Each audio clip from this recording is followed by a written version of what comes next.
Selamat malam, kita khusus pada kesempatan kali ini Diko Publishing mengundang tamu nih, mengundang namanya aktivis yang cukup terkenal namanya Ken Zuhri. Setahun yang lalu kami bersama Ken Zuhri ini melakukan penelitian tentang pendiri Nahdlatul Ulama yang kemudian kami tulis menjadi dua. Satu tim menulis tentang Ki Abdul Halim Leimunding itu dalam satu penelitian yang tidak kami terbitkan, tetapi digunakan untuk kepentingan menelusuri jejak Ki Abdul Halim Leimunding, yaitu salah satu pendiri Nahdlatul Ulama. Terus saya sendiri terus kemudian melanjutkan itu sendiri dengan menulis buku ini, yaitu buku Ki Abdul Halim Leimunding, tapi hanya dalam periode sampai 1930, tidak sampai di atas itu ya. Ada fase yang tidak kami tulis atau belum kami tulis, nanti ya kalau ada kesempatan dan ada waktu yang cukup kami tulis. Halo Mas, gimana kabarnya? Alhamdulillah sehat Pak Kiai. Jadi ingat ya, setahun yang lalu kita bareng ya, ada berapa orang kita meneliti itu Mas ya? Kurang lebih ada 4 orang ya. Saya, Mas Dr. Ahsan, Semarang ya? Bun Wahas, Ya. terus Dr. Albara, Iya, iya, Mas Sokerto. iya, iya. Itu anaknya Ki Asep. Ya. Saifuddin Halim. Terus ada juga Prof. Abdul Halim. Ini beda dengan Ki Asep ya ini ya. Iya. Ini Profesor Dr. Abdul Halim. Halim. Beda dengan Ki Haji Asep Saifuddin Halim. Profesor Abdul Halim. Pak Halim itu meneliti sendiri kan saat itu. Iya. Sendiri. Terus kita meneliti sendiri juga. Iya. Meneliti sendiri dan akhirnya digabungkan teman-teman itu, kemudian sama Prof. Sekarang udah profesor itu. Iya, udah itu. UIN Jakarta itu. Pak Prof. Abdul Matin ya? Pak Abdul Matin itu menulis sendiri, beliau menulis sendiri. Pak Abdul Iya. Matin itu menulis sendiri. Data-data primernya kan dari yang kita telusuri sebenarnya. Jadi awal kita menulis atau meneliti tentang Ki Abdul Halim ini sebenarnya apa Mas? Bisa diceritakan? Jadi sebenarnya ini ada mutiara yang terpendam. Jadi ada bukan batu bara yang terpendam ya? Bukan batu bara, tapi ada mutiara yang terpendam. Jadi saya itu sama Asep ya, itu sudah sekitar 4 tahun yang lalu sudah istilahnya gerenang-gerenang. Jadi orang-orang itu jarang sekali yang tahu sosok Kiai Haji Abdul Halim. Padahal beliau itu perannya itu sangat vital dalam mendirikan Nahdlatul Ulama. Karena namanya disamakan dengan Kiai Haji Abdul Halim yang mendirikan PUI kan? Itu simpang siur di awal. Jadi orang itu mengiranya Kiai Abdul Halim PUI itulah Kiai Abdul Halim yang mendirikan Nahdlatul Ulama. Dan saya bahkan baca di salah satu buku itu juga begitu, salah satu buku yang ditulis oleh teman kita sendiri ya. Beberapa di penelusuran online itu ya mungkin karena kurang ikhtiar gitu ya untuk membuktikan atau mencari data-data tentang sejarah Kiai Haji Abdul Halim itu, makanya orang hanya mengambil lewat media sosial atau internet yang ada itu. Padahal setelah kita telusuri ternyata betul mutiara yang terpendam itu akhirnya ada di Majalengka. Ada di Leimunding. Jadi Leimunding ini ada di Majalengka ya? Leimunding Majalengka kurang lebih sekitar 15 kilo dari Babakan Ciwaringin. Artinya lebih dekat dengan Cirebon. Lebih dekat Cirebon. Dan menarik bahwa sesungguhnya di kitab ini kitab kecil, sederhana, tetapi kunci memahami sejarah dan dinamika lahirnya Nahdlatul Ulama. Nahdlatul Ulama. Ya di kitab ini karena ini yang ditulis Karena oleh ini ditulis langsung oleh Kiai Haji Abdul Halim, ya, Leumunding, Leumunding, ya. Dan berlogo NU Cap NU artinya memang resmi. Ini direstui dan memang satu-satunya yang kemampuan menulisnya bagus dan telaten menulis karena memang Ki Abdul Halim ini dulu sebagai pendiri NU yang paling muda. Jadi bisa dibayangkan lah. Dan duduk di sekretaris. Berarti memang sejak awal beliau itu wakil sekretaris. Tapi memang beliau selama ini jarang terungkap. Nah, alhamdulillah setelah penelitian dengan teman-teman mulai banyak meneliti, bahkan saya ingat waktu kita berjibaku ke ANRI ke Pusat Arsip Nasional, ke Perpusnas mencari dan ke makam-makam dokumen dan ke makam-makam menelusuri ini, data primer kita peroleh. Ini panduannya. Kitabnya itu apa Mas? Coba Mas. Ini sejarah perjuangan. Sajaroh. Ini tulisannya ada Sajaroh Perjuangan Kiai Wahab Hasbullah. Jadi saya sudah membayangkan, ini kan sangat santun. Dulu itu bisa kelihatan itu. Untuk menunjukkan takdiman beliau terhadap Kiai Wahab, ini ditulislah sejarah perjuangan Kiai Wahab Hasbullah. Yang sesungguhnya isinya adalah sejarah pendirian Nahdlatul Ulama. Iya. Melalui restunya Ki Abdul Wahab juga kan? Iya. Ditulisnya ini. Oh iya. Ini secara tidak langsung memang ini restunya Kiai Wahab sehingga ditulis ini. Makanya sekarang kan lagi rame nih, ada sejarah NU yang dibelokkan atau itu. Sebenarnya sederhana, ini buku primer kitab ini itu. Salah satu saksi dan ditulis langsung dan pendirinya yang menulis. Iya. Coba pendirinya yang menulis sejarah berdirinya Nahdlatul Ulama, kurang valid apa? Dan beliau satu-satunya orang Jawa Barat ya saat itu yang hadir waktu pembentukan Nahdlatul Ulama di awal gitu ya, 1926. Ya. Isinya apa kira-kira kitab ini secara garis besar saja tentang Nahdlatul Ulama? Ya, pendirian Nahdlatul Ulama. Ini isinya nadom ya. Termasuk ketika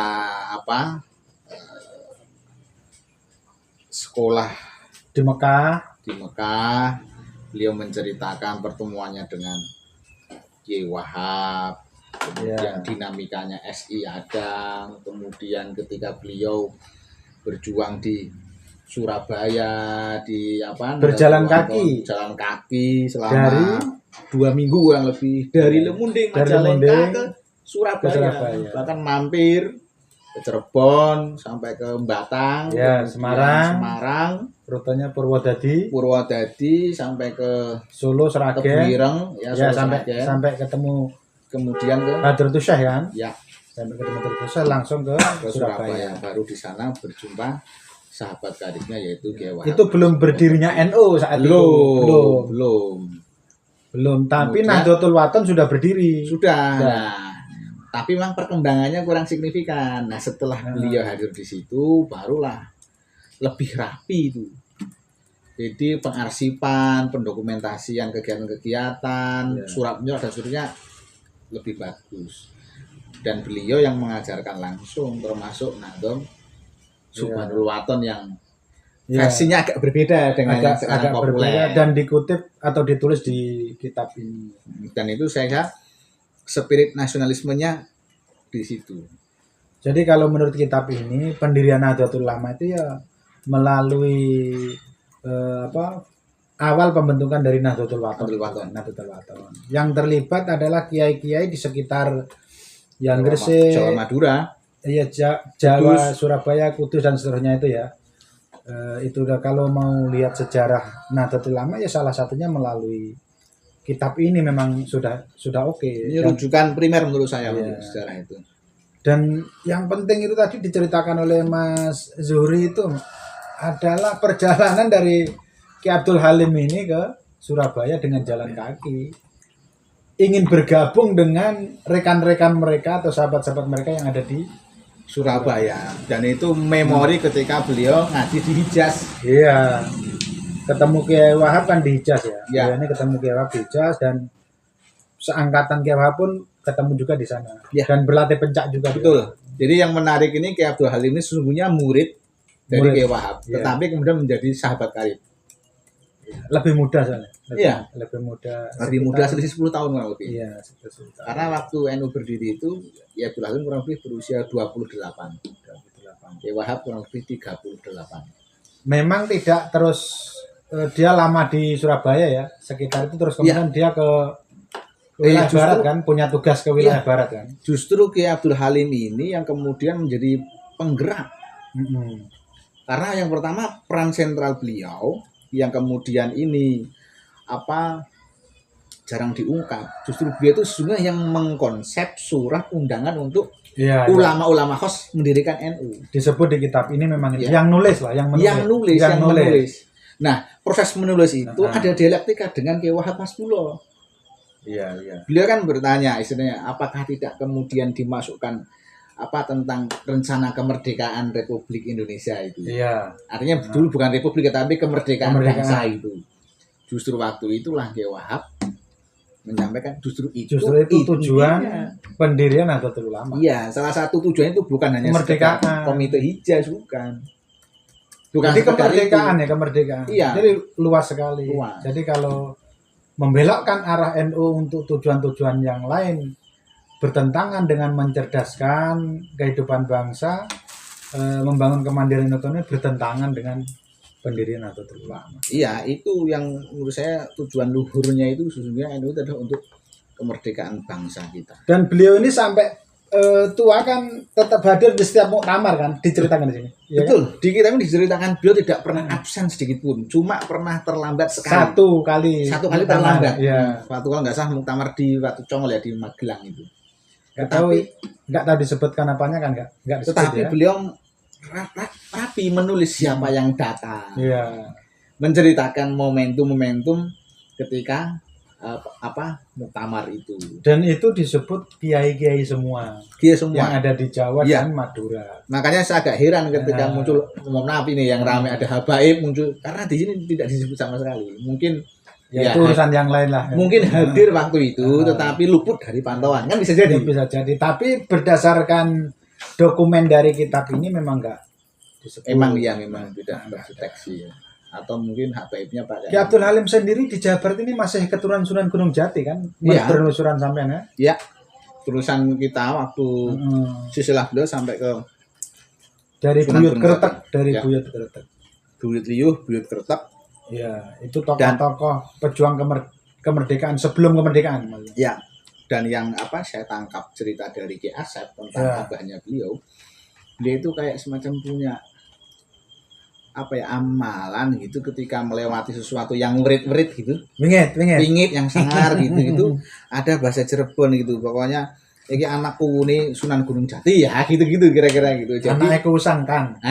sehingga memang akhirnya yang tanda kutip nih Heeh. werit itu juga akhirnya menyingkir nggak berani mengganggu. Iki anaknya keusangkan arep lewat. Nah, dan kusangkan itu larinya adalah ke Iya, Sunan Gunung Jati. Sunan Gunung Jati. Itu yang menurut saya menarik. Jalurnya nanti ke sana. Terus beliau ini menjadi anggota DPR GR Pernah pernah kan? bahkan menurut cerita cucunya beliau yang paling menarik ini luar biasa sekali.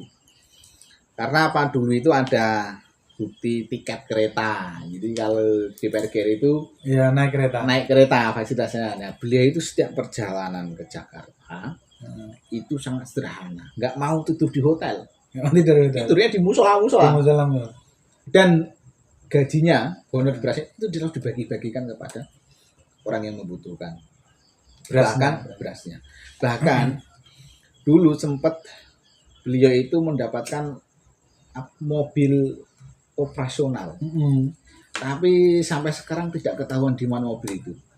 Kenapa? Seingat saya waktu itu diceritakan mobil itu adalah ditinggal di Semarang. Oh iya ya. Semarang itu kan salah satu tapak perjuangan beliau. Jadi yang menarik ini Di Semarang. beliau mengawali startnya dari Lemunding ke Surabaya di Nahdlatul Wathon. Heeh.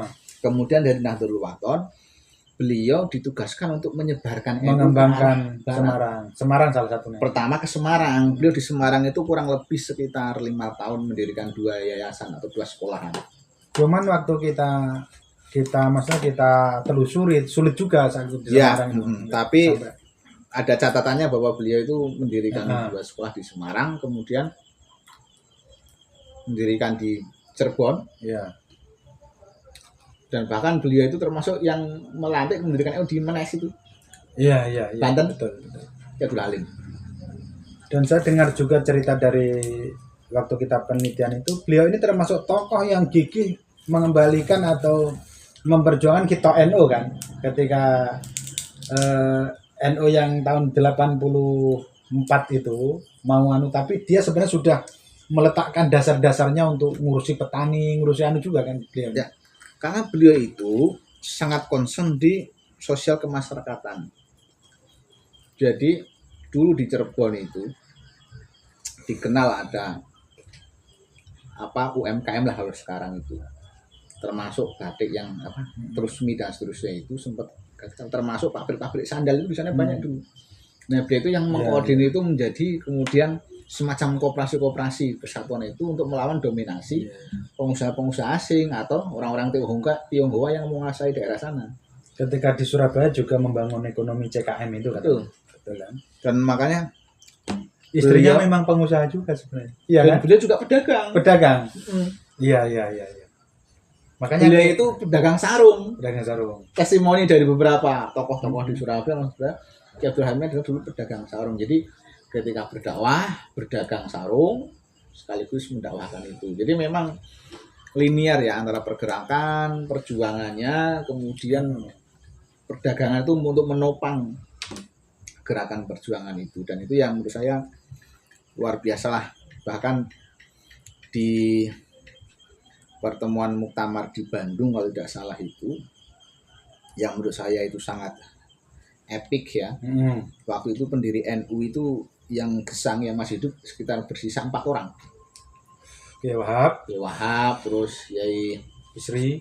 Waktu itu ada begini, di antara kita itu yang belum punya pesantren, Kiai Abdul Halim. Abdul Halim memang saat itu belum punya pesantren. Ya, karena beliau anaknya kuwu masalahnya. Fokus, dan memang beliau itu yang menggerakkan itu. Jadi memang bukan kiai pesantren, tapi memang kiai penggerak. Kiai penggerak. Bukan tunggu popok itu loh. Yang memang menyebarkan apa? Brosur-brosur NU kan juga brosur NU beliau. Bahkan beliau itu juga bergerak untuk di Jawa Barat maksudnya. Iya. Di Jawa Barat itu bahkan beliau bergerak ke gunung-gunung untuk meredam DITII. Iya, melobi kiai-kiainya itu turun gunung biar tidak melawan ke itu cerita yang kami dengarkan begitu. Cerita yang kami dengarkan. Sehingga waktu itu pertemuan di Bandung itu muncullah gagasan doa bahwa nggak apa-apa Yai Abdul Halim nggak punya pesantren, nanti anaknya yang punya pesantren. Dan sekarang itulah terwujud ya itu dengan termasuk pesantren besar di Jawa Timur. Dan beliau dikenal kalau melakukan koordinasi dengan kiai-kiai di Jawa Barat itu jalan kaki. Memang beliau berusaha untuk jalan kaki dan menemui banyak orang berdakwah itu begitu. Tidak tidak menghindar dengan masyarakat lah, mencoba jujur terjun dan masyarakat. Termasuk pemberani karena beliau ini juga ahli silat dan pendekar ya. Pendekar. Gurunya kan Syekh Sulaiman Pajajar di Raja Galuh itu kan ahli hikmah. Salah satu gurunya banyak. Termasuk Kiai Wahab Masbullah itu. Iya. Dan yang ngajari silat salah satunya Kiai Wahab. Dan yang menarik di sini kan diceritakan. Kita bisa mungkin merefleksikan betapa kegelisahannya Kiai Wahab waktu itu ketika Kiai Wahab berada di SI. Ya. Pergulatan pemikiran antara Kiai Wahab dengan kiai-kiai yang non NU lah katakan begitu. Kan menarik di situ. Bagaimana Kiai Wahab ini menanti-nanti restu dari Kiai Hasyim Asy'ari. Sampai hampir frustasi kan istilahnya di sini diceritakan. Nunggu 10 tahun atau berapa? 10 tahun. Nunggu 10 tahun. Untuk dapat lampu hijau mendirikan jamiah yang waktu itu belum tahu apa namanya kan. Kalau versi kitab ini Kiai Wahab itu meminta Kiai Halim untuk menemui Kiai Hasyim. Tapi tentu ya mungkin kiai-kiai yang lain ya menemui Ki Hasim ya mungkin ya. Iya, sangat Tapi mungkin. versi di Tapi- kitab ini ya. Betul, dan itu saya kira kenapa kemudian saya menulis komunikator berdirinya NU Ki Oh Abdul iya, Halim betul betul. Karena inilah karena apa, dua simbol yang kuat ini, yang besar ini, antara Kiai Wahab dengan Kiai Hasim. Ki Hasim. Karena 10 tahun kan belum direstui ya. Kalau Kiai Wahab itu kalau diceritakan di sini, kalau nggak direstui kali ini, yaitu tahun 1926 itu akhirnya kan, dia akan pulang hanya khusus mau mendidik kader. Iya, pulang ke Pesantren. beliau. Makanya Tapi alhamdulillah direstui saat itu, sehingga koordinasi semakin semakin kencang dan kuat. Tetapi kita juga menyadari bahwa ada perjuangan dan kontribusi dari Ki Haji Hasan Kipo. Ki Hasan Kipo itu diampel sangat ya gini, dihormati beliau ini. ya bicara soal berdirinya NU itu memang tidak bisa secara tunggal. Ya, memang peran ini harus diakui lah ya. peran besar dari ulama-ulama kiai-kiai kita semua gitu. Tetapi justru disinilah mutiara dari barat ini yang jarang terpotret. Ya. Dan saya kira ini menarik, kenapa kemudian bisa terpotret. Ini juga menjadi cikal bakal disertasi Iya. dari Gus Bara ya, di Ya. Unpad yang judulnya Naskah Perjuangan Ki Abdul Wahab, edisi teks dan kajian historiografi Nahdlatul Ulama. Unpad itu. Di Unpad ini jadi secara akademik sudah dibedah, dikaji. Jadi udah valid Dipertanggungjawabkan Oh, ya. secara akademis. Ya, oke. dan dari kitab ini Nah, muncul tulisan ini. Ini lebih lengkapnya Iya, di sini yang ditulis Kang Nurholik Ridwan. Dan